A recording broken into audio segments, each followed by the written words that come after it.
BNP কখনই প্রধান উপদেষ্টার পদত্যাগ চায়নি, বরঞ্চ প্রথম দিন থেকে এই সরকারকে সর্বাত্মক সহযোগিতা করে আসছে। আমাদের যে আলোচনা তার সারাংশ ছিল। আপনাদের সকলকে ধন্যবাদ।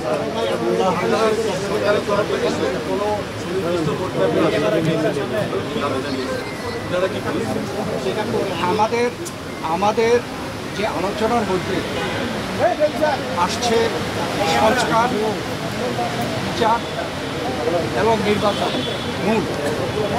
আমরা বলেছি একটার সাথে আরেকটার কোনো সম্পর্ক একটা সংস্কার চলমান বিষয়, এটা চলতে থাকে। আমরা আশা করেছি এই সরকার সকলের সাথে ঐক্যমতের ভিত্তিতে একটা সংস্কার প্রস্তাব দেবে, সেটা চলমান থাকবে। এবং আমরা যদি ভবিষ্যতে জনগণ আমাদেরকে ক্ষমতায় বসায়, আমরা সেই সংস্কার চলমানভাবে আমরা সংস্কার বাস্তবায়নের জন্য আমরা প্রচেষ্টা করি।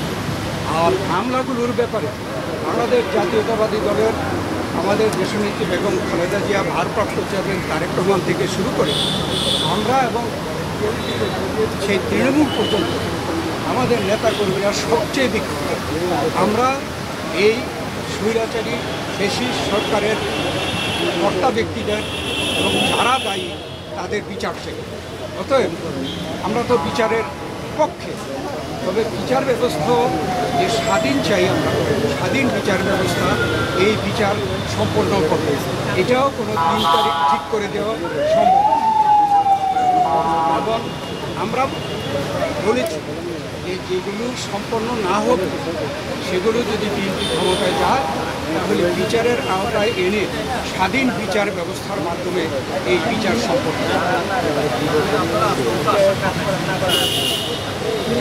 না, এটা স্পেসিফিক কোনো রকমের এরকম কথা হয় নাই, উনি স্পেসিফিক জানান নাই।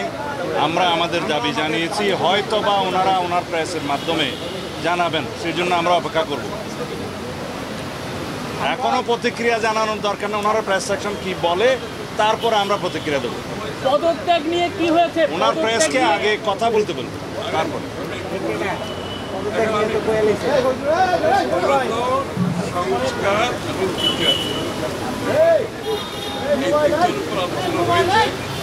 সংস্কারের ভিতরে আমরা সংস্কার এবং ওনারা একমত হয়েছে সংস্কার যেখানে ঐক্যমতের ভিত্তিতে হওয়ার কথা তার ভিত্তিতে সংস্কার তার সম্পূর্ণ সেই কাজ অতি সমস্যার সম্পূর্ণ এখানে কোনো বিবাদ পোষণ করে না। বিচার ব্যবস্থা বিচার বিভাগ করবে, বিচারের আওতার ব্যাপারে যে আলোচনা হয়েছে এখানে ওনাদের কোনো দ্বিমত নেই। সুতরাং ডিসেম্বরের আগেও নির্বাচন করা সম্ভব, এই আলোচনা হয়েছে। তিনটি বিষয়, পদত্যাগের ব্যাপারে আমরা লিখিত বক্তব্যে জানিয়েছি, আগেও জানিয়েছি। নিরাপত্তা উপদেষ্টা এবং আর 2 জন ছাত্র উপদেষ্টা যাদের কারণে এই সরকারের নিরপেক্ষতা ক্ষুণ্ণ হচ্ছে, তাদেরকে বাদ দেওয়ার জন্য আমরা আজকেও লিখিত বক্তব্য আমরা দিয়েছি, মুখেও বলেছি। সেই আশ্বাস ওনারা দেখবেন, আমরা আমাদের বক্তব্য দিয়েছি।